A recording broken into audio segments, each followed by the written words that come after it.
Hi and welcome to City Happenings. I'm Mayor David Black.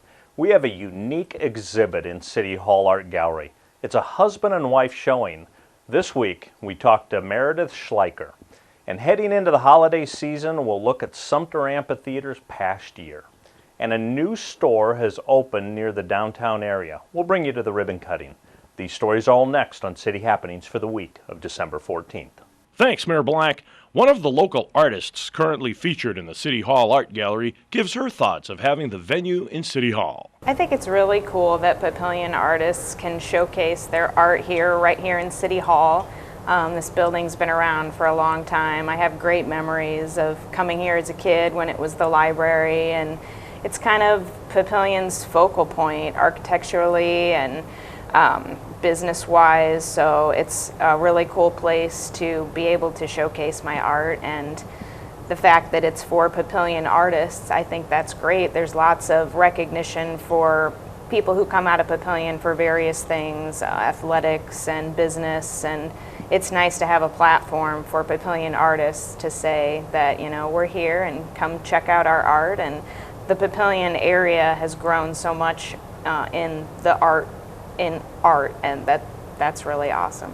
Meredith says she's always loved art. But like a lot of kids, I think I had a different idea of what I wanted to be when I grew up about every year. But art was always in the background. My parents really had us involved in art as far as every weekend. My dad would take us to a gallery a lot of times. We'd go to the Jocelyn or we'd check out some places in the Old Market, and they really wanted to show us different things culturally, and we took art classes beyond school. We took some art classes at the Bemis with my dad, a Cultural Arts Together program that we did, and through school I enjoyed art, but having my dad be an artist definitely helped influence all that, and he's been a great mentor, and now I apprentice for him, learning to weld and stainless steel sculpture, and it's one of those things where little kids say, I want to be like my mom or I want to be like my dad when I grow up, and I'm actually doing that. Meredith believes there are natural artists as well as those who can be taught. I think there is a lot to say for natural talent and just being artistic. I have a brother who claims he doesn't have any artistic skills, but I think he does. But I think it can be taught as well, and I've always had the passion, but the teaching and the visiting of different galleries and meeting different artists, a lot of that all kind of plays into being an artist, I think, and improving your skill, and a lot of studying and practice, and I've been doing it since I was a little kid. I'd take craft classes at Ben Franklin and spend my allowance on arts and craft supplies, so it's something that's been a long time coming, but I think anyone can create art and anyone can be an artist if they put their mind and heart to it. Another Sumter season is done. Manager Doug Huggins reviews the facility's growth. When I first started 5 years ago, we sat down, the recreation director and I, Laura Hansen, sat down and said, where do we want to be in 5 years? And the big thing was, we want Sumter to be a known venue in the greater Omaha area. We weren't. We were that little amphitheater down by the river. And we were like, well, what river's that? They were thinking either the Platte or the Missouri. Nobody knew exactly where it was. Now, Sumter Amphitheater is being compared to the Stir Concert Cove, being compared to the outdoor venue in Lincoln, Pinewood Bowl.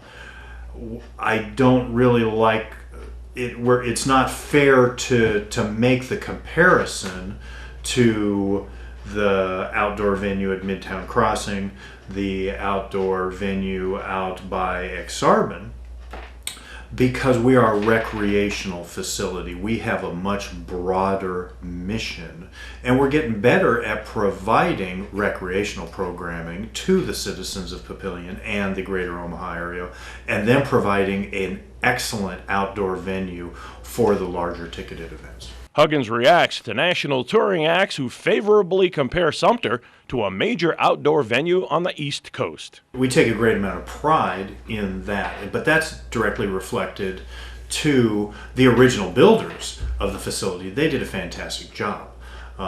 The foresight to have it turned over to the city of Papillion that could upkeep it, that could provide the vision of what the Sumter Amphitheater should be. Both, we've talked about ticketed events, and we're very excited to do that, but we've also talked about our recreational programming. And we understand that we are taxpayer supported, and part of the value added for living in the city of Papillion is to be able to have access to the Sumter Amphitheater. Various people in the community have very strong desires for what the Sumter Amphitheater should be used for. I am one of those people. It's very important for me. Education is very important to me. We want to get, and we've got a series that puts kids on stage, working with D-Rock School of Music, one of our community partners. Papillion La Vista Community Theater is very important in our community, so we work hand in hand with the Papillion La Vista Community Theater to provide them a valued entertainment production space that they can put on their shows at an outstanding value to the community. All of these people, they get on the stage and they love the space. Anybody that comes through, whether it is just the Johnny Ray Gomez playing solo on stage, or whether it's the Decembers, they all come in and they all value the space. It is wonderful sounding. It looks great. The audience looks good in there, and we have absolutely wonderful services, concessions, staff.